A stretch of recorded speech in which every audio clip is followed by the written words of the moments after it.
Dans la cathédrale de Djouba, ces Sud-Soudanais viennent en nombre célébrer la messe dominicale. Référence à la paix entre ethnies, main tendue aux politiciens, l'archevêque se veut réconciliant alors que le pape visite le pays pour la première fois. Rappelez-vous, quand le Saint-Père a rencontré notre président et le vice-président, il a dit ceci: « Restez en paix ». Il veut que chacun de nous apporte la paix, parce que ce n'est pas seulement le gouvernement qui peut y parvenir. Atteindre la paix, c'est le rôle de chacun de nous. Après des décennies de lutte contre le Soudan musulman, le Soudan du Sud obtient l'indépendance en 2011. L'Église catholique a soutenu le pays durant toutes ces années et reste impliquée dans les affaires de Djouba. En 2019, c'est le pape François qui a rapproché les deux hommes à l'origine de la guerre civile durant laquelle des centaines de milliers de personnes sont mortes. Les lieux de culte sont vus comme un espace de médiation où les politiciens peuvent tenter d'apaiser les conflits. Je demande à tous les Sud-Soudanais de maintenir la paix dans le pays pendant la visite papale. Malgré la mise en place progressive d'accords de paix, des combats se poursuivent dans certaines régions. Pour en venir à bout, le Vatican tente de peser sur les discussions en faisant pression sur les élites. Il occupe un rôle prépondérant au Soudan du Sud, bien que seul un tiers de la population soit catholique. Le pays compte aussi de nombreux pratiquants de religions traditionnelles et d'adeptes d'autres églises chrétiennes.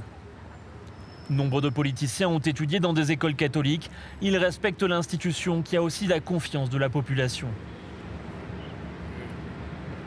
Pour cet analyste, c'est ce qui explique les attentes des Sud-Soudanais avant la visite papale. Ce sont en fait les écoles de l'Église qui ont facilité l'entrée des Sud-Soudanais dans le monde moderne. Mais sans forcer ou sans imposer leur volonté, mais plutôt en apportant la connaissance et en faisant comprendre. Pour lui, c'est grâce à l'éducation dispensée à des élèves de toute religion que l'Église a réussi à s'implanter dans le pays et être acceptée par une majorité de la population. Elle permettrait de fédérer le peuple alors que le gouvernement responsable de la guerre civile ne peut y parvenir.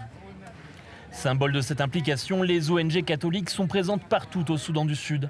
La communauté Don Bosco s'est installée à Djouba dans les années 80. Elle utilise l'école pour inculquer ses principes. Nous venons de différentes tribus, communautés, mais si vous venez à Don Bosco, vous voyez que nous vivons très bien ensemble et sans discrimination. Et je crois que lorsque nous sortirons de cet endroit, nous pourrons changer les choses. À cause de la guerre et des conflits ethniques, 4 millions de personnes vivent encore loin de chez elles. 2 millions sont réfugiés à l'étranger, les autres sont déplacés dans leur propre pays, notamment dans des camps. Celui-ci, financé par Don Bosco, accueille 1000 familles depuis 2013. Samson est l'un des responsables ici.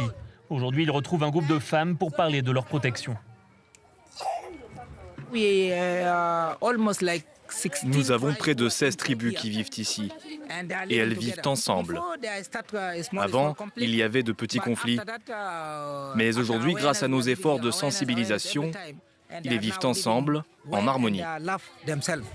Si les tensions ont diminué et que les combats ont cessé dans de nombreuses régions, tout le pays n'est pourtant pas en paix.